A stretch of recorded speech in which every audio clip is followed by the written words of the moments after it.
Ayo, oke guys, welcome back to Cakradiva Reinkarnasi dalam pembahasan alur cerita Renegade Immortal Xiani Wang Lin episode ke-118. Seperti biasa, kita review dulu pembahasan alur cerita di episode sebelumnya di mana Wang Lin telah memasuki kolam darah yang menjadi tempat pedang kaisar syuting vlog mukbang energi pembantaian. Wang Lin memahami bahwa dia harus mengalahkan jiwa pedang kaisar untuk melepaskan diri dari kolam darah pembantaian tanpa akhir ini. Dan karena itulah dia memanfaatkan puluhan gelombang pembantaian untuk menyempurnakan seni pembantaian abadi. Berhubung hanya itulah satu-satunya cara agar dia bisa mengalahkan pedang kaisar yang agung. Setelah menyaksikan ribuan pembantaian yang terus terjadi di hadapannya serta mengingat-ingat pesan Tian Yunji tentang rahasia di balik seni pembantaian abadi, Wang Lin pun paham bahwa intisari seni pembantaian abadi ternyata sejalan dengan domain hidup mati miliknya. Baru setelah memahami seni pembantaian abadi secara sempurna, Wang Lin pun berhasil melukai pedang kaisar dan melepaskan diri dari kolam darah yang menyebabkan senjata kaisar iblis distrik Tianyu itu marah besar dan hampir menghancurkan seluruh kota. Tanpa lama-lama langsung aja kita terobos. Kui.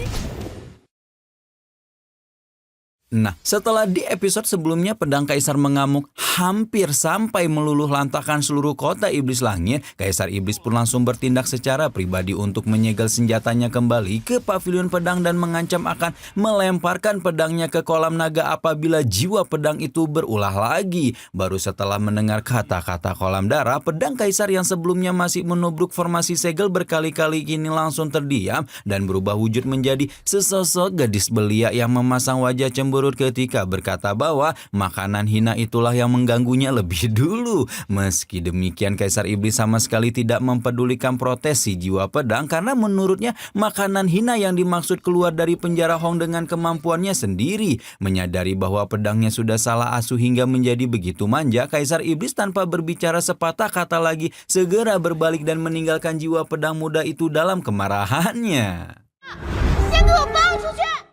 Oke, sekarang kita pindah dulu ke jalanan malam kota iblis langit di mana Wang Lin baru saja berhasil melepaskan diri dari kejaran pedang kaisar dan memutuskan untuk menikmati suasana malam distrik Tianyou. Tepat ketika itulah Wang Lin mendengar suara alunan sitar dari perahu apung yang melintasi sungai di pinggir jalanan kota. Suara alunan sitar itu seolah mengetuk hati dan pikirannya karena mengingatkan Wang Lin dengan alunan gitar yang dahulu dimainkan oleh Limuan sebelum kepergiannya. Wang Lin merasa suara gitar itu sangat sesuai dengan suasana hatinya dan memutuskan beristirahat sejenak di pinggir sungai menikmati alunan sekitar yang menderu sambil menegak sebotol Homer untuk merenungi kehidupan dan menikmati kesepiannya sendiri.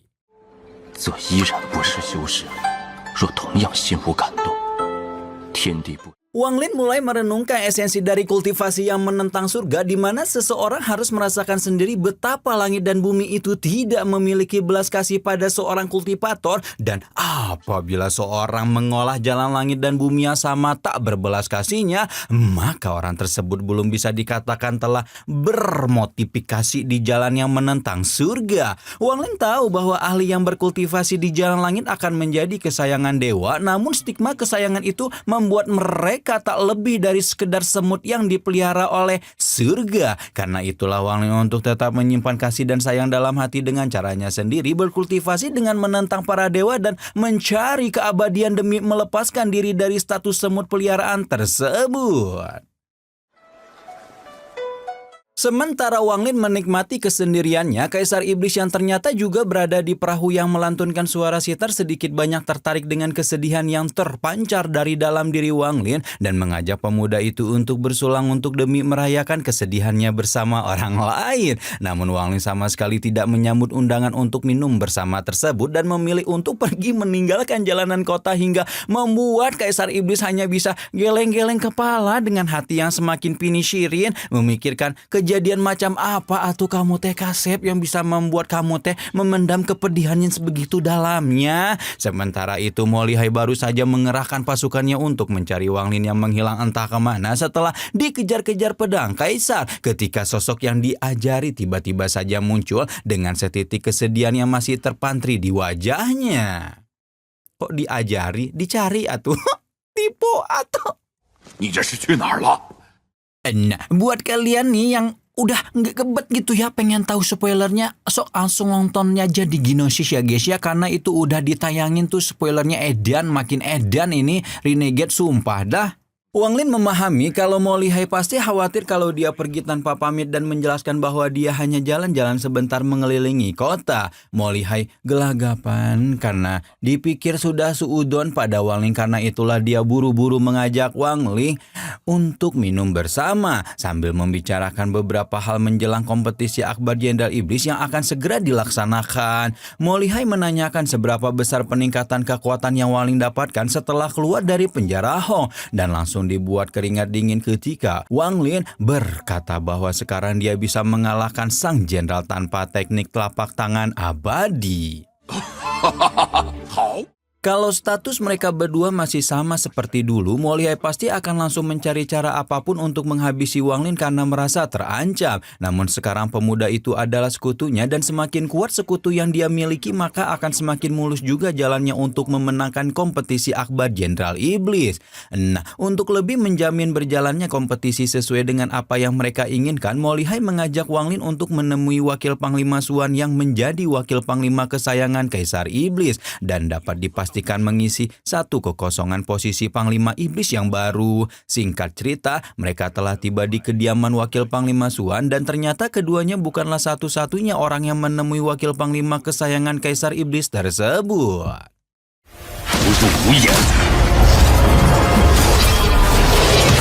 Beberapa saat sebelum kedatangan Molly Hai dan Wang Lin, Jenderal Iblis terkuat distrik Tianyo alias Move sudah lebih dulu menghadap Wakil Panglima Suan, di mana setiap Jenderal Iblis yang datang ke kediaman ini pasti memiliki niatan yang sama. Nah, respon yang diberikan Wakil Panglima Suan juga sama, di mana dia akan menguji setiap Jenderal Iblis yang datang sebelum kemudian mengapresiasi usaha yang digelontorkan para jenderal dengan berkata bahwa dia akan mengingat tindakan mereka. Setelah itu Move pun pamit undur diri dan bertemu dengan Molly Hai yang di sisi lain sedang OTW menghadap Wakil Panglima Suan. Begitu Molly Hai datang, Wakil Panglima Suan segera melepaskan tekanan energi yang dahsyat hingga bahkan membuat Jenderal Iblis itu kesulitan menahan diri untuk tidak berlutut.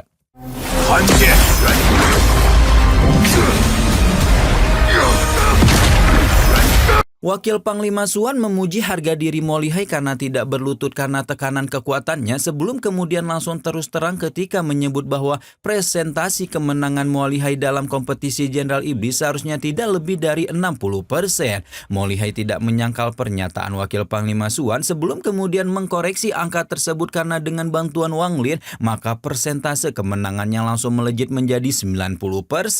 Pernyataan itu membuat Wakil Panglima Suan langsung tertarik dan meminta si asisten petarung yang dibangga-banggakan oleh Molly Hai itu untuk segera mengeluarkan seluruh kekuatannya.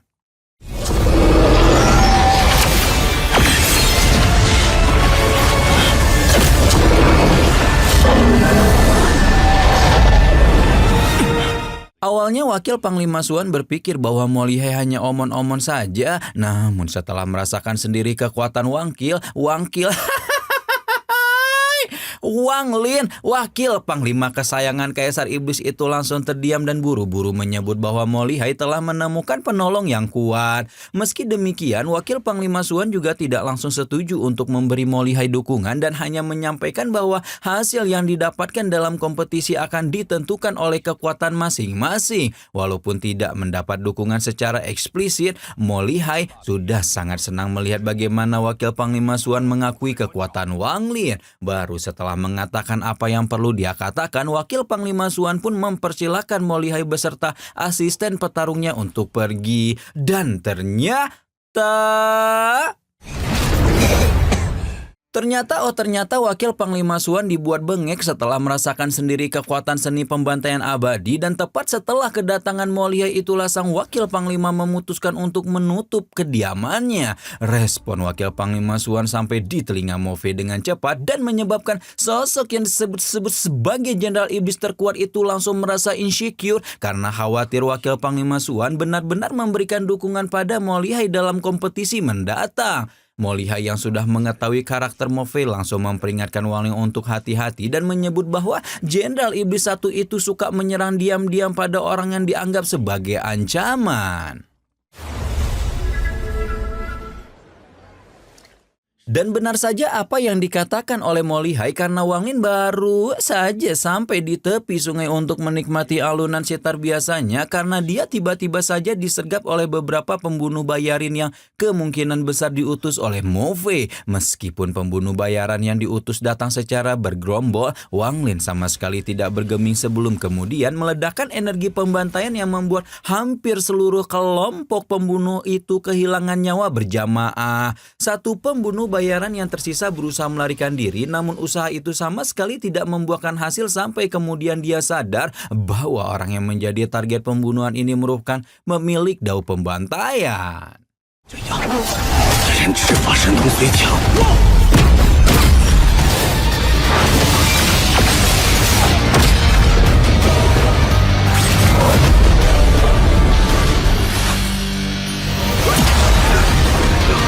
既然来了，何处中的杀戮刀？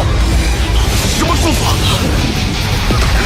Kegagalan dalam menghabisi asisten petarung Mo Lihai itu diketahui dengan cepat oleh Mo Fei hingga membuat sang Jenderal Iblis tidak memiliki pilihan kecuali secara langsung menghadap Kaisar Iblis dan meminta izin untuk melayangkan tantangan pribadi pada Mo Lihai sebelum kompetisi dimulai. Permintaan itu merupakan sesuatu yang sulit diwujudkan bahkan melalui pertimbangan para panatua lingkar dalam, namun ternyata Kaisar Iblis alias Gu Yundun mengizinkannya dengan begitu mudah karena bagi pemimpin distrik Tianyou itu siapapun yang memiliki pahala militer sebanyak Mo Fei dan berhasil menaklukkan satu distrik seorang diri seperti itu memang berhak menerima beberapa keistimewaan.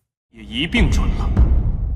Berhubung inisiatifnya untuk bertarung melawan Mo Fei telah diizinkan oleh Kaisar Iblis, Mo Fei pun segera memerintahkan asisten petarungnya sendiri yaitu Wei Yang dari Sekte Pedang Daluo untuk mengirimkan undangan bertarung pada Mo Lihai. Mo Lihai hanya bisa memasang wajah suram ketika menangkap kekuatan Wei Yang tidak lebih lemah dibanding dirinya, apalagi asisten petarung Mo Fei itu memiliki niat pedang yang mengejutkan.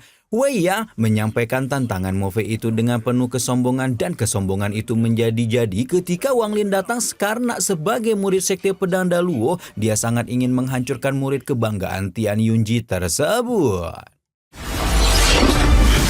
Tanpa banyak babi bu, Wei Yang langsung melepaskan ribuan ki pedang Daluo-nya, namun tidak ada satupun dari ribuan ki pedang itu yang bisa bertahan di bawah penindasan segel kehidupan Wang Lin. Karena tidak bisa melukai Wang Lin hanya dengan ki pedang, Wei Yang pun mengeluarkan pedangnya yang asli beserta roh binatang iblis yang meraung di udara ketika bayangan pedang raksasa jauh tuh dari langit lurus ke arah Wang Lin berada. Namun lagi-lagi Wang Lin tidak menunjukkan respon ketika berarti mengeluarkan dua helai energi pembantaian yang dia miliki sebelum kemudian menghancurkan roh binatang yang dipanggil oleh Wei Yang dengan begitu mudah.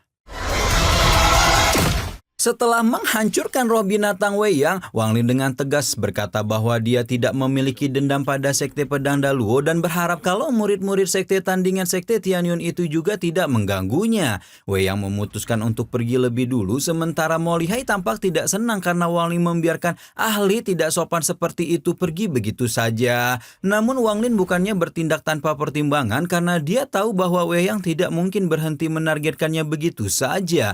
Pemikiran Wang Lin langsung terbukti karena Wei Yang merasa Wang Lin akan mengancam Sekte Pedang Daluo, akhirnya membangkitkan ki pedang yang diberikan Ling Qianwo dengan esensi darah demi menghancurkan Wang Lin sekarang juga.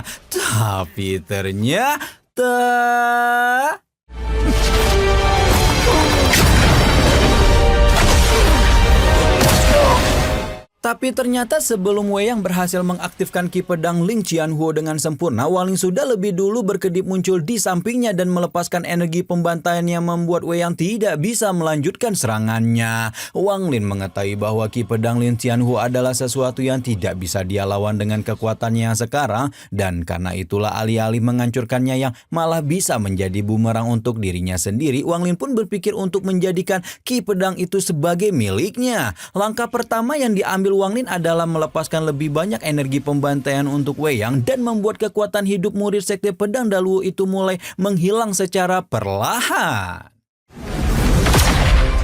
Setelahnya Wang Lin membawa tubuh Wei Yang yang sudah semakin melemah ke dalam ruang peristirahatannya dan mencari cara apa yang bisa dia lakukan untuk mengambil alih Ki Pedang Ling Tianhuo selanjutnya. Karena Ki Pedang ini ditanamkan oleh Ling Tianhuo secara langsung, maka Wang Lin pun memutuskan untuk menghancurkan jiwa primordial Wei Yang lebih dulu dengan lonceng kuno. Untungnya intuisi Wang Lin benar-benar tepat sasaran karena setelah menghancurkan jiwa primordial Wei Yang, dia mendapatkan kesempatan untuk berhadapan langsung dengan Ki Pedang Lin Tianhuo sebelum akhirnya membuat Ki Pedang dengan kekuatan luar biasa tersebut menjadi miliknya sendiri.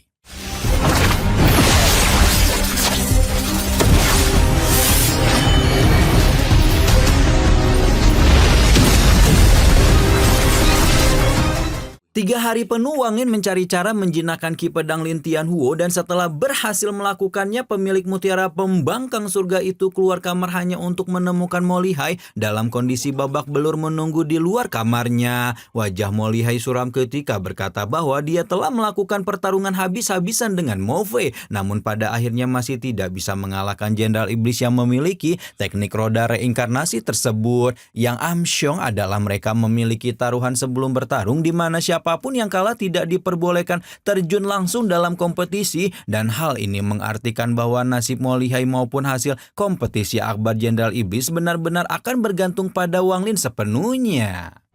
应你之事， Waduh, Mo Lihai mendadak nggak bisa ikutan baku hantam nih di kompetisi Akbar Jenderal Iblis. Artinya Wang Lin beneran kudu baku hantam sendiri sampai babak final kalau ingin memenangkan posisi wakil panglima untuk sang jenderal. Apakah Wang Lin dapat menaklukkan kompetisi Akbar Jenderal Iblis seorang diri? Nantikan terus pembahasannya hanya di Cakra Diva ya. Kalau nggak betah bisa juga nonton spoilernya di channel Ginosis. Atau kalau kalian mau nonton anime, nontonnya di Mancamaya. Rama di sini pamit, bye-bye.